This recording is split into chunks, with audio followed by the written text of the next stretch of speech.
Welcome to the Big Four Accounting Firms podcast, brought to you by big4accountingfirms.com and the Big Four Accounting Firms YouTube channel.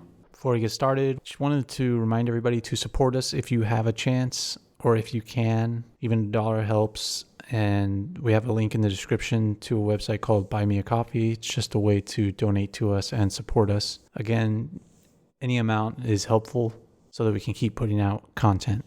And there's also other ways for you to support us in the show notes to this podcast or on YouTube in the description. In today's podcast, I wanted to talk about a few questions I got from listeners, maybe not listeners, but listeners and people that are going to the website.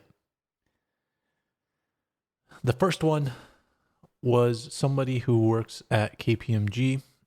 They were wondering if it's worth staying at KPMG if they're not getting the work in their first year. And this is because I spoke about this on a podcast previously about issues that I saw at KPMG, things that I know about KPMG, and how they struggle getting work to their associates.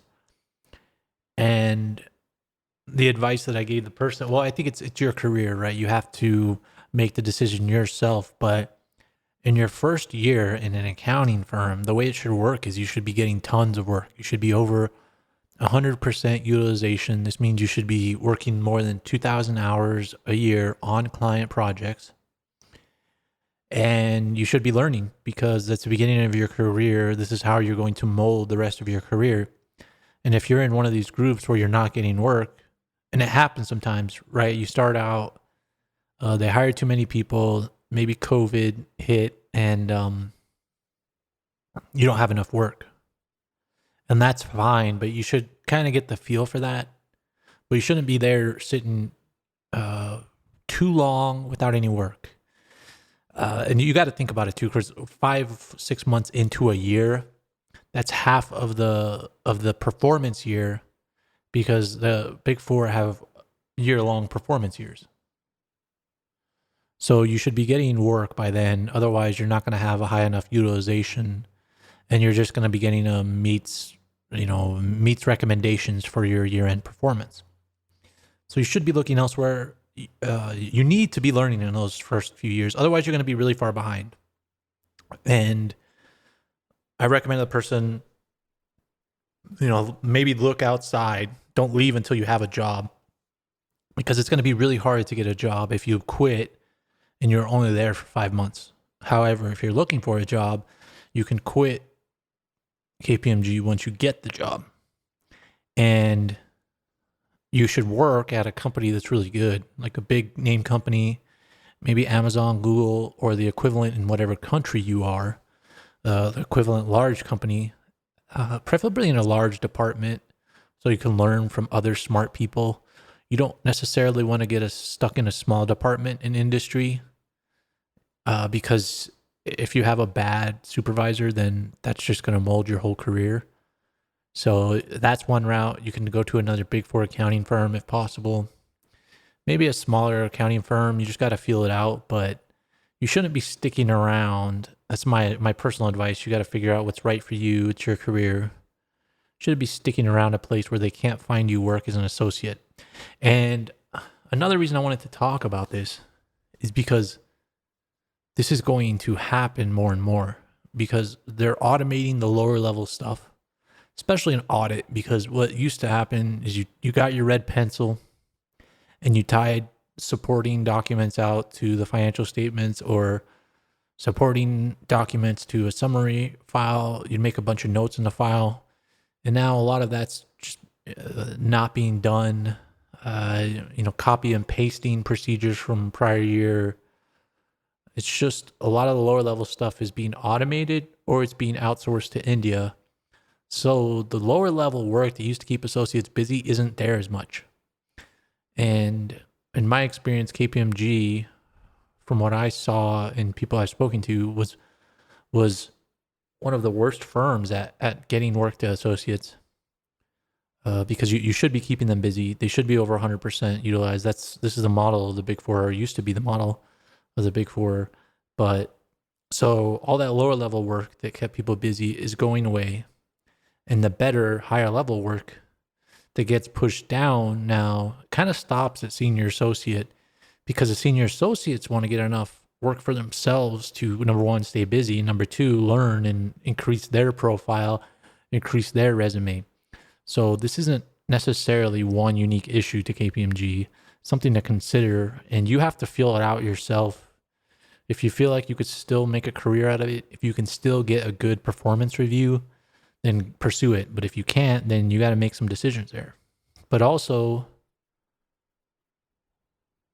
you shouldn't, if you're doing a lot of work and you're trying really hard and you don't get good performance reviews, you shouldn't get used to that being normal. You should be allowed to be exceptional, especially if that's the standard where you're working, where they have that scale of performance reviews from, doesn't meet expectations, and then exceeds. They all follow that model in some form or fashion. So you have to feel that out for yourself.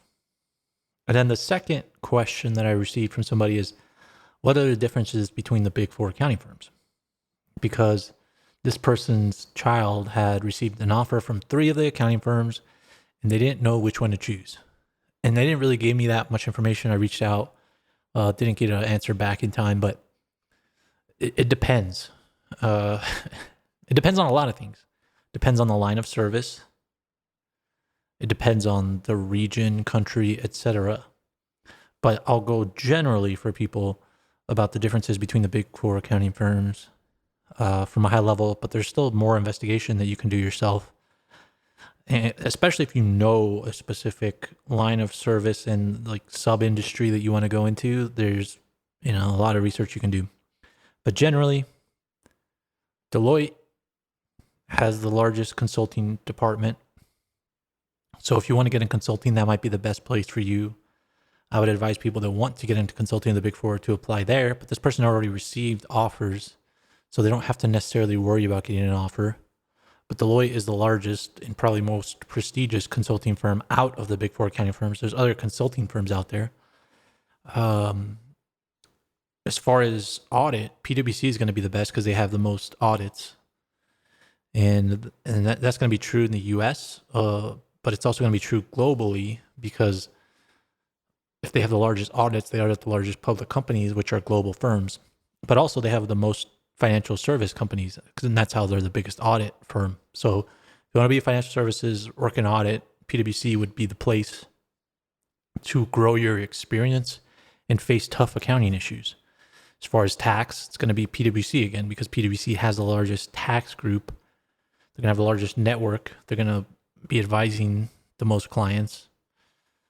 They're also going to have a lot of independence issues from the audits that they have for tax. So if you work in tax, you're not going to be able to advise a lot of big clients because they have independence issues. So that's something to think about there.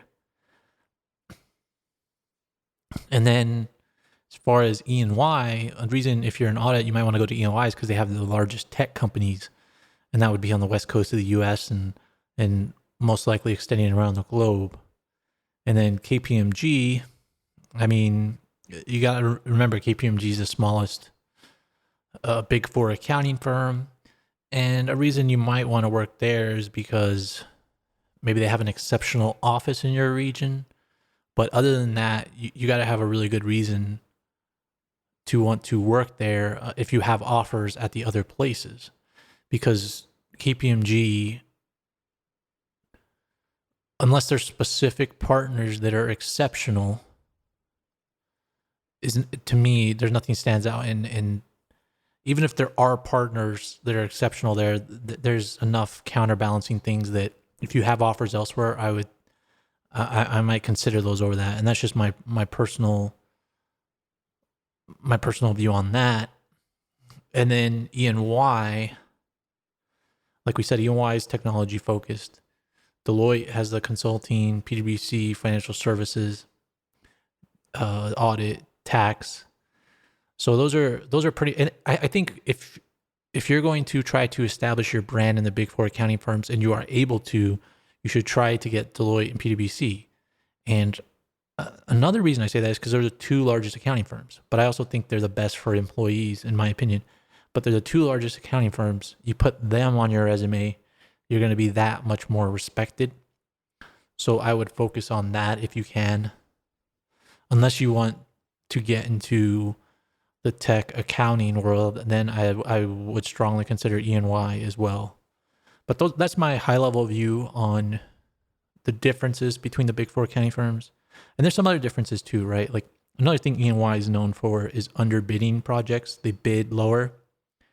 And you can see this in their financial results because they make less money than PwC, but they have a lot more employees. So that's something about E&Y. KPMG also does some unique stuff with their billing. They have upcharges on stuff. So, and sometimes that makes it hard to sell. E&Y, it's a little bit easier to sell because their pricing's good. Deloitte has a strong brand, especially in consulting. They have a lot of employees, so they're able to use those employees to get more projects.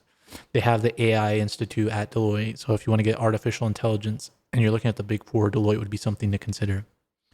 So there's a lot of stuff to consider there. There's a lot more that I could say, but from a high level viewpoint, those are the differences from the big four accounting firms.